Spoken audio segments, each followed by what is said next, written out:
Hey everyone! hey, We are here at Dickens on the Strand, of course, with nobody else but Barney. Hello! Captain here. I just wanted to say hello. Welcome to Dickens on the Strand. I hope you're here to enjoy the day with us. We're going to show you many of the wonderful people that are here having festivities, as well as helping to raise money and promote the community. Hip hip!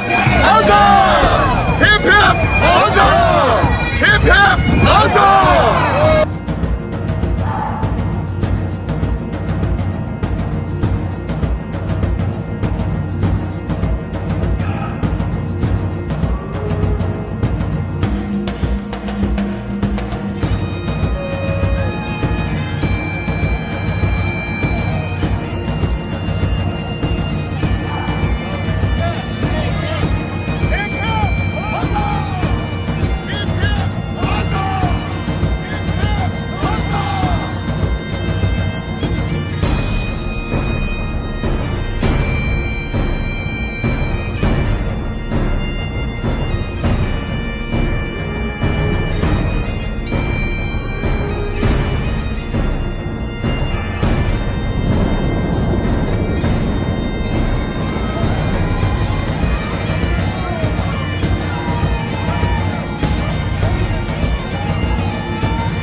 And who are you? Cameron. Cameron? Yeah. Fantastic. And you guys are big fans of DeMarcus Cousins III? Yes, So am I. He's an amazing person. Yes. All right, you guys want to say hello to the camera? Say hello to DeMarcus. Hello, everyone. Many of you have heard a lot of the stories about Call of Booty out at the Texas Renaissance Festival. Well, I'm here to both confirm and share some of the many exciting things that Call of Booty is responsible for. And right now, I'd like to take the time to introduce you to one of my really, really good friends. Ahoy! My name is Kyle. I'm the keymaster of the Call of Booty. Can you tell me a little bit about what Call of Booty does? So out at the campgrounds, we provide a lot of the afternoon, evening entertainment. We do bands. We do a little bit of charity work out there, depending on what needs to be taken care of. A couple years back, we helped the Todd Mission Fire Department buy a fire truck. We raised money this year for a girl that got caught in a fire in her tent that was burned very badly, so we helped raise money for her. It really just depends on what needs to be taken care of in the community out there when we get up to the Texas Renaissance Festival. Anything that we need to do, anything we can do to help. Like, that's the big thing. We always want to pick something to help out. I think you might be underestimating or understating exactly what community service you do. Yep. You actually donate time and resources to a lot of hospitals, to children, to community events in addition, don't you? Yeah, we have done in the past, yes. Like I said, it just depends on what needs to be taken care of. Like what's going on at that time when we get up there and it's around the Renaissance Festival season, and we pick something to help out with the community and help someone in need. So, Call of Booty is a social organization that's also active all year, correct? that's correct. So we do events all season long, and then all year long as well. So we'll do a medieval times invasion in Dallas. We'll do a river float in June, where we have hundreds of people that come down and float the Guadalupe with us. It's called Booty Bash, by the way. Get on board with that. It's a lot of fun. We have a blast floating the Guadalupe River and camping out for the weekend down there. Just seeing everybody having a party. The more people you float the river with, the funner it is, and it is a lot of fun with us. Now, can I ask you one very important question? Sure. It is the rumor that sorts through all of time. What is it, the truth, about the Call of Booty pirate planks? So pirate planks is something you just have to come and experience. You can come and experience it Friday and Saturday nights at the Texas Renaissance Festival, and that's all I can say about it. So to be fair, Pirate Planks is an 18 and over event. and it might involve a lot of fun and maybe a few naked people. Can neither confirm nor deny. You'll have to come experience it yourself. And that's why piracy is amazing with you. I love you, brother. Thank you, my I want to take just a minute to introduce you to two of my greatest friends, Mr. and Mrs. Claus. And the best part about Dickens on the Strand, that piracy knows no religion, holiday, or season better than Christmas. Thank you so very much. Take just a second to recognize a few of the many men and women behind the scenes that make events like this possible. Because let me tell you, without these hardworking guys, there isn't a chance that a festival like this could go on without a hitch. Guys, do you mind introducing yourselves? Cedric. Cedric, Troy. Troy, Terry. Terry, and let me tell you, guys, from the bottom of my heart, for all the hard work that you do and for making this event possible, I just wanted to thank you. I appreciate it. You guys have a blessed and wonderful holiday season. Thank you, my friend. All right. Thank you. Hello, everyone. I want to take a minute to introduce you to an amazing, talented young man. This is Don Sewell, who is the owner of Little Old Knife Maker. Now, Don, how long have you been making these knives? 15 years. And these are all Damascus knives, correct? That's my favorite. I use a lot of Damascus. Why do you like Damascus? Well, it will hold up, it will hold an edge, and it presents a very pretty blade. That's amazing. Now, you're a Texas resident, correct? Yes, Texas City. So if people want to get a hold of you and ask about some of your work, should they just contact the phone number on this card? Yes, and, or the website.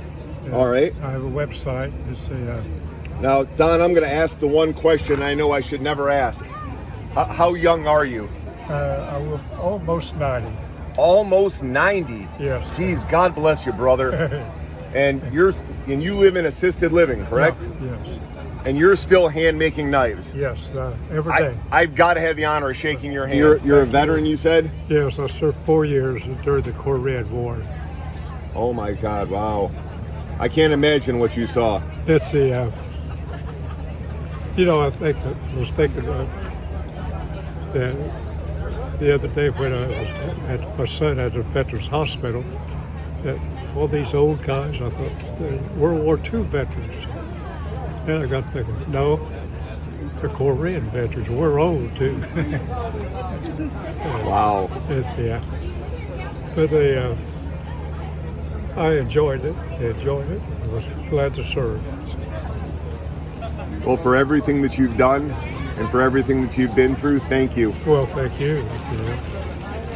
I hope you. Fortunately, because of what you've done, I will never truly understand it. But I'm going to do my best to support. Well, you find a good disabled vet for that. Yes, sir. All right. And I'm going to tell as many people as I can about you. All right. Thank you. Welcome. My name is Dr. Mayfield. You should come visit us down in Galveston. Pirates, legends of the Gulf Coast, swashbuckling one location, haunted Mayfield Manor. Sometimes people survive and take your last ride. A multi-sensory experience that answers that age-old question. I wonder what it'd be like to be buried alive. Here's our captain's quarters. On a pirate ship, this was the luxury of luxuries. He actually had his own bed where most people slept underneath the ship in hammocks. Now, a lot of people go, wow, that's a really, really small bed, but the idea was it was small enough to cause you to roll up. That way, as the ship was rocking, you didn't roll out of your bed. We talk about Lafitte in the Battle of 1812. Most people don't realize that Jean Lafitte was declared an American hero and pardon of all crimes by Jackson when he became president. When Lafitte was in New Orleans, he was in an area called Barataria, and he smuggled lots and lots of goods and was very, very popular with most people in New Orleans, but not the powers that be at New Orleans. The English approached him and said, hey, you sneak our men in so we can take over New Orleans, we'll make you an English admiral. He said, let me think about it. Give me all of your documents that you have. He then immediately went to New Orleans, where the governor of Louisiana had him arrested and thrown in bars. 2 days later, when he messed with, at the time, General Andrew Jackson, Jackson said, why did you throw this guy? These are real documents. Went back to him, said, can you help us? He provided cannoneers to run the cannons on the walls of New Orleans, as well as 3 ships that drove off the English. The Battle of 1812 was won. Jackson declared him an American hero, freed him from all previous crimes when he was president. Very nefarious pirates at one point in time had a number of English pirate hunters against them. 2 ships were closing in on them. They had run out of water and most food, and so they decided they were going to surrender. So as the 2 captain ships boarded them, Calico Jack hid Mary Read and Bonnie, met with saber and pistol with 2 other men, and the English pirate hunters said had there been 2 more of them, they wouldn't have survived. All 3 of them were taken immediately to prison. Calico Jack was hung. Anne Bonny says the famous words, if you had fought like a man, you wouldn't have to die like a dog. Mary Read was declared innocent of the belly because somehow she was miraculously pregnant. And Anne Bonny was able to have her parents, who were wealthy merchants, get her out, but she was later caught about 4 years on her own ship, and she was hung at that time. Everyone, this is an amazing opportunity to learn what you can about piracy, about the history, and about the impact that it's had on the world, both good and bad. So you've got to come down. This is a must-see attraction, whether you just want to have a little bit of fun or learn a little bit about how exciting piracy really can be. Come and visit my good friend.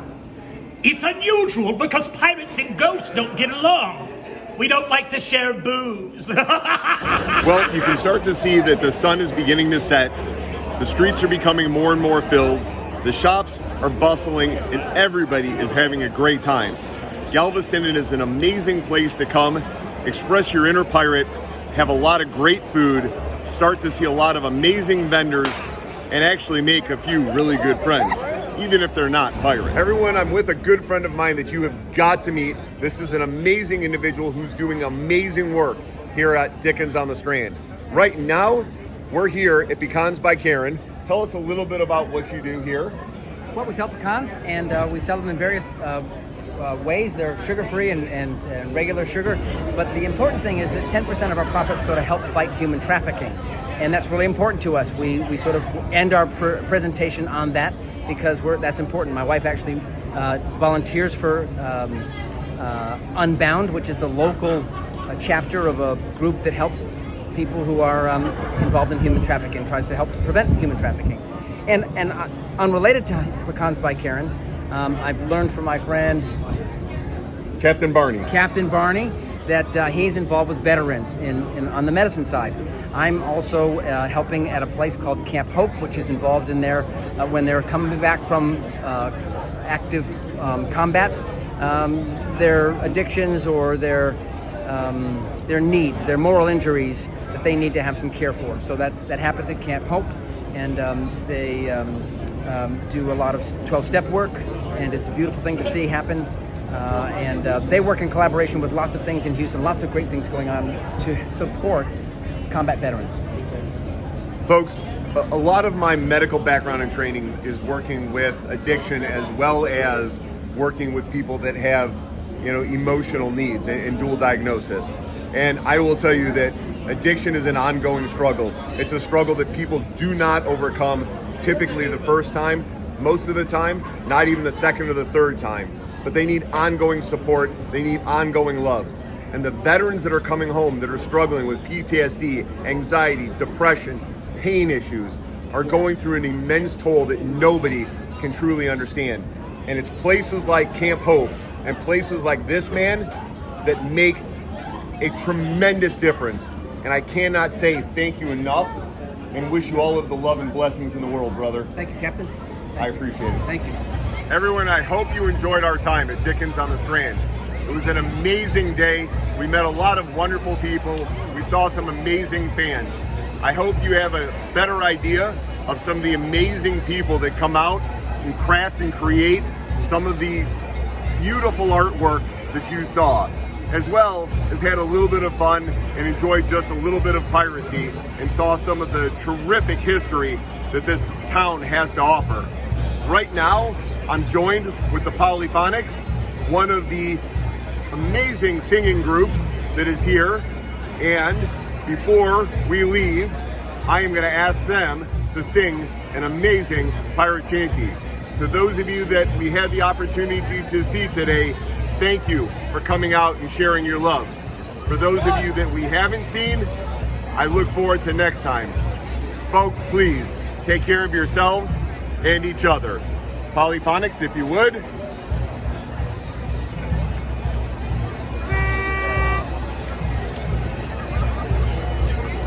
Do you feel the force of the wind, the slash of the rain? Go face them and fight them. Be savage again. Go hungry and cold like the hungry and cold like the wolf. Go away like the crane. Go away like the crane. The palms of your hands will thicken. The skin of your cheek will tan. You'll grow ragged, you'll grow weary, you'll go ragged and swarthy, but you'll walk,